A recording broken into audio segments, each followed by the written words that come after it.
It is time for the full lineup breakdown of the brand new 2024 Poison Adrena rod lineup from Shimano and Jackal. This is a special collab that Shimano and Jackal have had for years. The Poison lineup of rods is just exploded, and this is one of the nicest lineups in this price range that I've ever seen. So I think you guys are gonna be really excited about it. Today, we've got all the models out. We're gonna break it down and let you know what to expect from these rods. So if you'd like to geek out on the new Poison Adrenas from Shimano, let's have some fun. Let's go.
Welcome back, my friends. I am Ben with the Hookup Tackle, Tackle Otaku on Instagram, being joined today by my buddy Jeffrey the King. Now, what Jeff is laughing about is, you know, if you hang out here around this channel, we like to keep things real, right?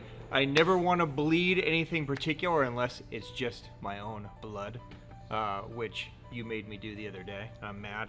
But look, we are talking about a really super dope lineup of rods from Shimano. It is the Shimano Jackal collab of Poison Adrenas. And yes, I am representing with my Daiwa shirt because look, if you've hung out around this channel, I have bled both depending on which year you're talking to me. This is an exciting project for me to see Shimano do because it's the first time that I think they've released something that's truly actually thought through correctly for US anglers. So I'm excited to dive in. It's one that we debuted a couple of weeks ago, and we've been getting tons of questions on the different models. So today, my hope is we're just gonna go through the whole product line, let you know what each rod is, what to expect from it, and hopefully you'll have a better understanding of the rods. Jeff, are you ready? He's never ready. Okay, so what is Poison Adrena? Basically, Shimano and Jackal collabed years ago to create a Poison lineup of rods. Now, there's three different Poison lineups. There's the Poison Adrena, the Poison Glorious, and the Poison Ultima. Now, Poison Ultima released here in the US about a year and a half ago, and it's become one of the staples in our shop. I apologize for whatever is happening in the warehouse. Also, Griff is very grumpy today, and he is beating some people's heads into the wall, it sounds like, over there. So, Poison Ultima is a $800-900, just, you know, the ultimate best of the best rod. Poison Glorious kind of sits in that $500-600 range, and Poison Adrena has always been in that $300 to $399 range. Now, it's always been one of our best selling, I'm gonna say, kind of junk fishing universal style rods. And most of the rods that you will see are even labeled, you know, instead of jig and worm or jerk bait or whatever, they're even labeled versatile, because this line of rods has always been targeted at being super versatile. Now, this lineup released in Japan earlier this year, around January and February, and we were fortunate enough to work with Shimano USA to kind of expand some of the line, to tweak a couple things to make it more specific to the US market. Some of the things I'm in love with, some of the things I disapprove with, and so we're gonna just kind of walk through that lineup. So in Japan, there's a handful of casting and a couple of spinning. Here in the US, 10 casting models and 5 spinning. So they really tried to bring a lineup of rods that can be kind of an all-around use lineup for guys, that you can go into Poison Adrena and you can stay within the ecosystem of Poison Adrena, and maybe add a Poison Ultima every once in a while when you want something just ultra bougie. But you can get into this lineup and do pretty much everything you need to do within the line. The other thing that Poison Adrena is great at doing is it's a pretty expansive line. So if you're, say, a Megabass guy, or a Daiwa guy or something like that, you can find little niche models that are available in Poison Adrena that are not available in maybe some rod lines that you're in currently. So this will be a fun exploration. So we're going to start with casting. We'll end with spinning. So I'm going to go from the lightest rod to the heaviest rod. So we're going to start right here. This is a brand new one from them. Now, actually, before we do that, let me point out one quick cosmetic, okay? So in Japan, as with most rods, these rods came ferruled. Okay, so if you purchased one in Japan, or if you've seen them from Japan, all the Poison Adrenas in Japan came ferruled. One thing that Shimano wanted to do for the US market is not panic US anglers. For whatever reason, most American anglers are afraid of ferrules. I don't get it. I've used ferrules my whole life, but we can't seem to crack all the time people's use of ferrules. So the US version, the brand new version, no ferrule. Okay, so they're all one piece, casting and spinning. So you lose the ferrule, you get the one piece rod. Unfortunately, they decided to add hook keepers to the US version. I am a huge anti-hook keeper guy, but I know most people like hook keepers, thus the addition. So if you notice that there's a slight cosmetic difference, that's it. You get a hook keeper and no ferrule. Terrifying. Yeah. Terrifying ferrule. So scary. Okay, let's talk really quick about what Poison Adrena is, and we're going to dive through these models. So basically, the biggest improvements to this line of Poison Adrena is in the designs and the tapers. Okay, so what they've done is they've tried to really expand the versatility of this rod line. And as far as the composition of the rods go, this is going to be Shimano's famous Spiral X technology, but into Adrena they're doing Spiral X Core. Okay, so what Spiral X is basically 45-degree cross-weave graphite. So you have graphite running here, you have graphite running here, okay, at a 45-degree. And what that does, and there's usually a layer on the inside. With the core, it's like a nano resin, so it's a super high-end resin. It allows them to do tapers that don't have to be splined. It reduces twists of the rod. You get a really high-performance rod with lots of power, lots of strength, so it's going to be stronger, lighter, more performance-packed than previous gens. You also are going to get a full hollow monocoque grip, and this is pretty cool. So this entire section, basically from the reel seat down, this is all hollow down here. So it's all carbon fiber, it's all hollow. So it's super light, but it transmits feel to you much quicker than, say, a solid piece or cork and a scrim and the whole blank going down. So the sensitivity is going to transfer to metal, transfer to metal, transfer to CI4, transfer to carbon, right? So it's basically going to be very quick, very responsive, and lightweight. Those are the two biggest improvements. Of course, there's new cosmetics. There's really beautiful kind of copper black carbon fiber hits. Spinning rods will have K-guides on the front guide so that your line twist is going to be at a minimum, okay? So let's run through these models really quick. All right, one thing I forgot to mention before we dive into the models is Shimano's warranty has been awesome, sucky, right? It's gone through this like phase, right? And Shimano, 10 years ago was known as probably the best warranty in the business. Then they came out with a crazy 1-year warranty that scared a lot of people away. Shimano is back to a 1-year manufacturer warranty, but a lifetime warranty for nonsense breakage, right? So they're basically putting in the same expediter program that G Loomis has, where you bust this thing 5 years down the road or 7 years down the road, there's an expediter warranty program there for you, which is really nice. That's the biggest peace of mind going into a high-end Shimano rod, because Shimano is notorious for building thinner rods that are super high performance packed, and if you weaken it, high stick it, do something stupid, you do run the risk of having a tip break or something like that. So making sure that you have the right skill set to utilize the rod properly, important.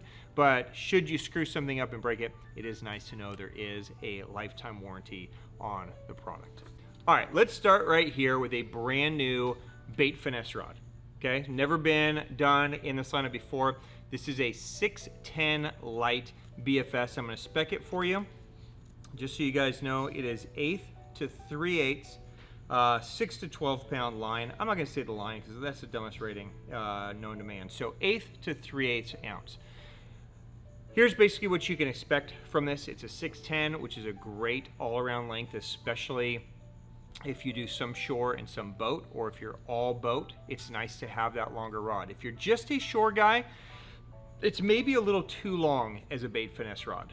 So this is definitely targeted more at those, co-angler, boater, kayak, maybe something where there's some crossover where that extra length is important for bigger water. It's a really nice blend of it being pretty fast yet bending down deep into the blank. So this is one of those rods where if you wanted one bait finesse rod to throw hard baits and soft baits, this is the type of rod that you could do that on. It's definitely bendy enough and has a gradual enough taper to throw hard bait, and it's going to be really responsive with that crossweave graphite, but it's still very responsive. It comes back quickly, so you're still going to have the power and the crispness that you're going to need to work a little soft plastic bait, a small little swim bait, something like that. So in my opinion, super versatile, probably one of the more versatile bait finesse rods on the market, but definitely targeted more at guys floating versus being stuck on shore. So there you go. The 610 bait finesse is rod number 1. Okay, rod number 2, and again, we're just going to go up in length, is a rod that I put a ton of time in. This is the 610 medium. Now, for me, this is usually kind of an oddball, type size, but within the Shimano realm, that 610 medium X-Pride, his, tactical bass, and put that thing on the map and made it a staple for so many guys for jerkbait fishing. It's never been one that I've been a big fan of, so I wanted to make sure that I gave this rod its fair due. And I can tell you, it's a beautiful rod, and I really enjoy fishing it. So it is a 610 medium. It is called a versatile. Okay, so you're going to see this a lot. Again, just designed to be, when I think of this rod line, I think of it as kind of like the ultimate co-angler rod. Is kind of how I would think of this. And I don't mean to do it a disservice, but if you're a guy that can only have maybe 4 or 5 rods, this is a line that is going to speak to you, right? Whether you're kayak fishing, shore fishing, you're a co-angler. If you're a boater and you can put 500 rods in your rod locker, then certainly there's going to be 1 or 2 in here that might be of interest to you. But you can niche things down more specifically. This line's really going to have versatility in mind. All right, spec it out. It's a 1/4 to 3/4. I said what I'm going to say, but 8 to 16 on the line. Basically, it's a relatively fast action medium, 610 medium. So it's going to be a small jerkbait rod. I've been throwing a lot of poppers on it. Jeff and I even took this rod, put it against some ocean fish in Japan a couple weeks ago, and it handled that well for like smaller walking baits, poppers, little jerk baits. You could also throw a little worm, something like that. So again, pretty versatile in that I'm going to say 3/8 to 1/2 ounce. That's really where it's going to shine. It's super lightweight. Something like a Metanium DC70 fits on it great, which actually it fits on the majority of these perfect. It looks stylish as well. So, good all-around use for this rod, the 610 medium. Going to be a solid one for a lot of you. Okay, now here's where the line starts to get exciting for me. So this is the 7-foot medium glass composite. Okay, now this is a rod that many of you may be familiar with from previous gens. It's a 1/4 to 1 ounce lure rating. This is a nice one because it weighs almost nothing. I'm a huge fan of glass rods for crankbaits, chatterbaits, any type of reaction with a treble hook. I love a glass rod. The challenge is a lot of the higher end rod lines don't make a glass, right? So like Destroyer P5, for instance, I love Destroyer P5, no glass rods. NRX, no glass rods, right? So typically when you start using fiberglass instead of carbon, it weighs the rod down, they become heavy. Not the case in these. I would say these 2 Adrena glass rods, this is the first one I'm gonna talk about, another one here in a second. Some of the lightest glass composite rods that I've used. In true glass composite form, it's going to have a very regular taper. It's going to have that nice soft glass bend all the way through the middle. So this 7-foot medium glass, this is really going to be your small square bill rod. If you throw like a flat side crankbait, like a Megabass Sonic side, maybe you throw a Lucky Craft LC 1.5, a OSP Blitz or HPF, something like that. This is going to be the perfect rod for that. It's got all the load you need at the tip. It's got all the softness you need to get good hookup ratio and land ratio, and it weighs nothing. Jeff, when you think glass, you usually think pretty heavy. Yeah, of course. Right? It's glass. So here's a 7-foot glass. This is glass? Glass composite, yeah. Glass composite too? Pretty light, right? Yeah. Pretty light. That's pretty So massive. yeah, these are impressive. So even if you're not a guy that's gonna, dive in the whole line of Adrena, this is one that you should keep on your radar for when the time is right and you need a rod to throw a square bill, smaller crank like maybe a Z3 or a rock crawler or something like that. It's going to be a 6-6 rod. Okay, staying in the 7-foot range, how about a 7-foot medium heavy, straightforward, fast action jig and worm rod? Okay, this is it. So this is the 7-foot medium heavy jig and worm. Simple. Lure rating 3/8 to 1 ounce. It's a traditional fast taper medium heavy rod. This is going to be your do everything rod. It's super lightweight. It feels great. Metanium DC on this. Done. Sensitivity is fantastic on this thing. Anywhere from a weightless Senko to a shaky head to a free rig to a Texas rig to a jig. 3/8 half ounce total weight is really where this rod lives. It is rated to 1. Once you start pushing that 3/4 ounce, it gets a little soggy. So I would say 3/8 and half is really where this is going to shine. Total weight, right? So that could be a 3/8 ounce weight with a beaver or a 1/4 ounce weight with a, something like that. That's really where you're going to hang out. But it's an easy rod to understand. It's straightforward. Medium heavy, fast action, 7-foot, no brainer. All right, next one up is kind of an interesting one for me, and this is the 7.2 medium versatile. Okay, so we're jumping up 2 inches. Lure rating is 1/4 to 3/4. It's kind of a regular fast taper, but I'm going to still say relatively fast. It's pretty quick up top. It does have a little bit more bend through the middle, so it's kind of a regular fast taper. Really what this is going to be is if you're getting a rod to junk fish, both reaction and single hook baits, then this would be a good option. This is going to be for things like a skinny dipper, a spinner bait, wacky rig, weightless Senko, lighter Texas rig stuff, maybe a 1/4 ounce little worm, jerk bait, open water jerk bait, walking topwater bait. It can do all of those things. So versatile really is the key to this one. I think a lot of you will find that this is going to be kind of just like the day in, day out, do everything. Kind of reminds me a little bit of a dark sleeper, just a little bit faster. Okay, just a little bit faster than that, but super lightweight and capable of a lot. So that's the 7.2 medium. All right, and then one of my faves in the line, this is the 7.2 heavy. Now they're calling it a jig and worm, but it's a lot more than just jig and worm. So just to spec it out for you guys, 1/2 to 1.5 ounces. Of course, this is one that you could go throw a heavier jig, a 1/2 ounce, 5/8, 3/4 jig on, larger worms, any of that.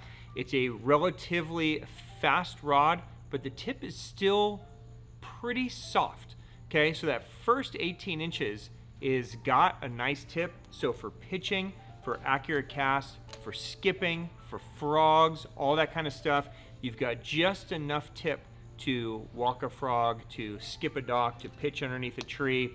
It's really an incredibly versatile rod. And when I think of shore fishing guy, kayak guy, you know, somebody that needs a rod, especially maybe a potentially shorter rod, to be able to throw a frog, pitch, worm, jig, spinner bait, you know, all these things into one, this is kind of the rod. Okay, so if you're looking for one power rod to do everything, 7.2 heavy is really a fantastic rod, and again, super lightweight. Okay, so you really aren't feeling almost anything there in terms of weight. You put them at TMDC or whatever you're into, and it's balanced perfectly. So beautiful, beautiful stick on that one. Okay, which brings us back to this next glass composite. This is a 7.2 medium heavy glass composite. Okay, so spec wise, 3/8 to 1.5 ounces. This is going to be your no-brainer, basically your jackhammer rod, your chatterbait rod. Okay, so for throwing a 3/8, a 1/2 ounce jackhammer, grass piece, larger square bills like maybe a 2.0 or 2.5, mid diving crank, something like a Blitz EXDR, even a Blitz Max DR, something like that. This rod is dope. Again, that glass composite is going to give you that soft kind of gradual parabolic taper through the middle of that rod, but it's, again, incredibly lightweight. So Jeff, there's a 7.2 glass, weighs almost nothing, right? So you really have a couple of beautiful options in these glass rods.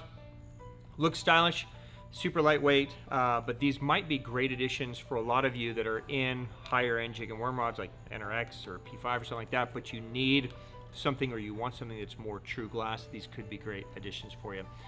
So that's a 7.2 medium heavy. Now, if you're wondering what else other than a jackhammer or crankbait, you could throw a buzzbait on here. You could throw a fast-moving swim bait or a paddle tail. Anything that's on a straight retrieve where you want that glass to either absorb the cranking of the bait or maybe the bite and just kind of slow it down to where it kind of notches. That's what you'd be looking to use that rod for. Okay, the next one is another rod that I spent a ton of time on, and this is the 7.3 medium heavy versatile. Now, this is another relatively interesting one. To spec it out, it's 3/8 to 1 ounce. My initial thought was that this was going to be just a straight jig and worm rod, and it's okay, I would say, is a jig and worm rod, but not my favorite. I much prefer the 7-foot medium heavy and the 7.2 heavy. I think between those two, you accomplish everything you need. This rod is more of a regular taper than a fast taper. So you can see it bends pretty far down. Now, it is called a versatile, okay? But what this rod is going to be good at is, if you're a bottom contact guy, it's going to be good at dragging. Okay, so if you like to kind of drag a worm or drag a jig to where that rod is kind of engaged like that, then that sensitivity transfers, okay? But on slack line sensitivity, this rod does not have it. Okay, so if you want to kind of pull a jig up and over a rock and let it fall down and expect to be able to feel that, right? This isn't the right rod, okay? It needs to be bent and engaged for that sensitivity to transfer. 7-foot medium heavy, money. 7.2 heavy, money for that slack line. This one's going to be a better, dragging a light Carolina rig, dragging a jig around. Also some heavier reaction, so larger walking topwater baits. I was throwing like a kick knocker on this, a buzz bait, amazing on this rod. So anything like that, larger reaction baits where you still need a little power, you need a little bit more oomph, that's really where this rod shines for me. And again, the versatile name kind of says it all. It's going to cross over between both reaction and soft plastic, but just know that if sensitivity is important, it has to be engaged. So it needs to be on either a straight wind, like a swim bait, or it needs to be on a drag, kind of like a, just pull Carolina rig style. But there you go, the 7.3 medium heavy versatile. All right, and then the last two is my love-hate relationship. 7.4 heavy, LMB. Okay, so this is labeled as a swim and big bait, LMB, low modulus blank. This is, just for rating wise, 1/2 to 2 ounces. This is a rod that's been in the line before. I love this rod. Okay, this is a true 7.4 parabolic rod designed for those smaller glides. So smaller glides, you know, a bigger wake, something like a rat, maybe like an Osakana slide, you know, something in that 1 to 2 ounce range. It's absolutely money. It weighs nothing. It loads incredibly well, so it's got a perfect tip for loading, but it bends all the way down through the middle to make sure that you can work the bait right, make sure when they eat it, you can hook them and land them correctly. It's a genius rod. Definitely feel an improvement in this gen over the last one, mainly just in the overall feel, in the lightness of it. So if you're looking for just kind of a great all-around rod, and there's a lot of really good rods in this, you know, Raid Diffuser comes to mind, Mark 56 comes to mind, a lot of good rods in this category. But within the Poison Adrena, this one is definitely one of my favorites. That's the 7.4 heavy low modulus. Okay, and then the last one, and the strongest one, is their 7.6 heavy jig and worm rod. Now this is probably my least favorite of all of them, which is kind of weird because I typically personally like to kind of err on the side of more power than less power, but on this particular one, I'm not a huge fan. Now, I don't want to discourage you guys. If this is the type of fishing that you do a lot of, you may love it. Just to spec it out, it's 1/2 to 1.5 ounces. Basically designed to throw a big football jig, a larger worm. It could be used as kind of a flip and stick. It's kind of a fast action on there, so you still get a little bit of a tip. So it's not a broomstick by any means. It's still pretty fast, but you have a nice general, you know, overall crispness to it. Just for me, it's a little awkward, right? So again, getting back to that hook keeper, I don't understand why we're still using hook keepers. It's just I don't get it, but I certainly don't understand this placement. If you're somebody that likes to put your hand in front of your reel, like I do, so I usually am up here in front of the reel, this rod's fairly tip heavy. And it's designed that way purposely so that you can handle you know, 3/4 ounce or a 1 ounce jig or a big worm, big weight, right? So I can see a lot of guys like in Texas, or even here in Arizona, we throw a ton of 3/4 and 1 ounce weight stuff.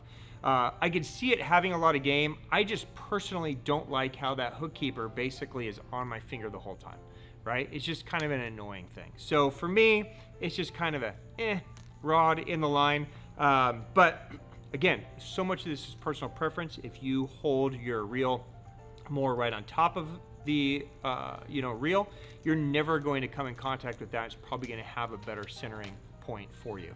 But there you go. There is the rod, 7.6 heavy. Okay, there are 5 spinning rods. Okay, we have 3 in stock. 2 have not yet shipped, so we're going to talk about the 3 that are here. The other 2 are going to be easy to understand. So within the lineup, there's 3 7-foots, right, and there's 2 610s. Now the 610s both have solid tips, so they're going to have a solid carbon stinger tip on them, which has become, it's always been popular in Japan. In the US, it's become a very popular thing, especially with strolling, right? So a lot of guys that are strolling, mid-strolling, want that rod to be able to have this more delicate tip to where they can just kind of shake it and that tip kind of do the work for them and get that bait on forward-facing sonar to go back and forth. Now, in Japan, stinger tips are very commonly used for more finesse things where you might be making a little finesse cast and you're just trying to make little dainty movements so that you're not moving the rod a long way for your little finesse worm or your jig to be making these big, you know, 1 and 2 foot skips. With just a little light shake of that tip is out there just barely doing that so your little finesse bait can quiver. So if you guys like throwing lighter weight baits, then the solid tip rods are going to be great. The 610 medium light's one that we spent a ton of time on, and I would say it's a super versatile rod. So there's also going to be a medium version of this. The medium version is probably going to be better for like your larger strolling baits, right? Your 5.5, 6.5, 7-inch strolling baits. That 610 medium's can be better. The 610 medium light though is amazing for like your 3 and 4-inch strolling baits, nose hook, drop shot, little finesse type things. It's just a perfect rod. And again, on the spinning, you're going to get that Fuji K guide, so it's going to reduce any line twist here. It's just going to come right off, which is nice. So there you go. Now it's called just a solid tip. Again, it's really going to be finesse strolling. That's really where its focus is going to be, but it's a great one. So that's the 610 medium light solid tip. Okay, now there's three basically 7-foot rods. There's a 7-foot light that I have not had a chance to play with yet. Not sure on that one, so we'll do a follow-up to this, maybe 6 months down the road. We'll give another breakdown on everything, but this one's pretty nice. This is a 7.2 medium light, and it's a versatile rod, okay? So just to spec it out for you guys, lure rating is 1/8 to 7/16, so basically 1/8 to a 1/2 ounce. It's a relatively parabolic taper, so it's kind of a regular fast, so you get a light tip, but it still kind of bends through this middle. So this is going to be a good all-around rod if you want a rod that can throw both a hard bait like a jerk bait, maybe a stroll, maybe a light duty free rig or a nose hook drop shot. Then this could be an excellent option for you. If Shimano is watching, please never put a hook keeper where you put it on this rod ever again. Probably the dumbest placement of a hook keeper I've ever seen. Now again, this is going to be personal preference to you guys. Let me just show you what I'm talking about. A lot of this is just going to come down to where you hold your rod. Okay, so again, if you hold your rod at the reel, then you're fishing like this, you're never going to have a problem, right?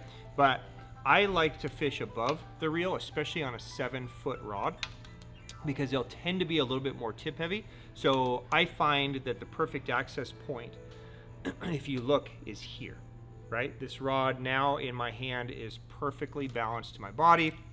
So your hand almost wants to be right there above, but then you're rubbing on this stupid fucking hook keeper the whole time. So if you like to be here, this is not a rod that I would recommend. This is going to drive you crazy. Or cut the hook keeper off. That's what I do with all my NRXs. NRX hook keepers drive me crazy too. The first thing I do is cut those off. So that's always an option if you want to do it. But again, if you are usually like one finger behind the reel kind of guy, then that's never going to get in the way, and you'll be fine. Your hand will be on metal the whole time, and you'll be in a perfectly comfortable place to do it, and you'll be absolutely fine. So this is just going to be a personal preference thing on where you hold the rod. But that said, it's a great all-around rod as far as versatility and capability. So it's just going to depend on your preference and where you're holding everything. And then finally, there is a 7-foot medium, and again, it's a versatile. Lure rating is 3/16 to 1/2, so almost the same rating as that medium light. This is just going to be a more traditional medium fast action. Okay, this is going to be Texas rig drop shot, free rig, small jigs, bottom contact type stuff. Just kind of an all-around, just go tackle it, and it'll handle almost anything you could throw at it. Okay, as far as aesthetics and comfort, it's exactly the same as that last one. If you hold all the way above, that keeper is going to drive you nuts. If you keep at least one finger behind the spinning reel, it'll never get in the way, and you'll be fine. Your hand will be right on that carbon. So there you go. There is the spinning line. All right, guys, that is a wrap of the line. I hope that was useful or insightful. Now, a lot of you were picking these up before the US release, or have even picked some up since the US release. You might have some info that would be great to share with everybody. If you have any comments on what models have been good for what techniques, I'd love for you to share it. Drop it down below. I want everybody to learn collectively as much as we can. And of course, we've had a handful of these models now for months and months, and we put a lot of time in. And I'm super confident coming to you guys saying that this is a spectacular rod line. But as with anything, the more time we get with them, the more info we can bring. So we'll sit down and do another one of these, maybe a 6-month or 8-month follow-up, maybe late spring, and just see how it's going, see what other applications we've found for them. If you guys have questions on any of the models or anything we've discussed, you want me to dive down deeper, you can drop a comment down below. Of course, I leave my Instagram handle in the beginning of each episode so that you guys know how to reach me basically 24 hours a day. So if you ever have rod questions, you can hit me there. I'm happy to dive down whatever rabbit holes we need to. And of course, we'll put the links to the rods if you want to spec them out, check them out. But like always, just have fun, right? The whole point is to have a good time on the water, and I think these rods will help you do it. It'll really elevate your experience out there. So on behalf of myself and Jeff and everybody here at the Hookup Tackle Guys, thank you for watching our videos. Thank you for your business. Thank you for your support. And we will be back again very soon. Peace out for now. Later.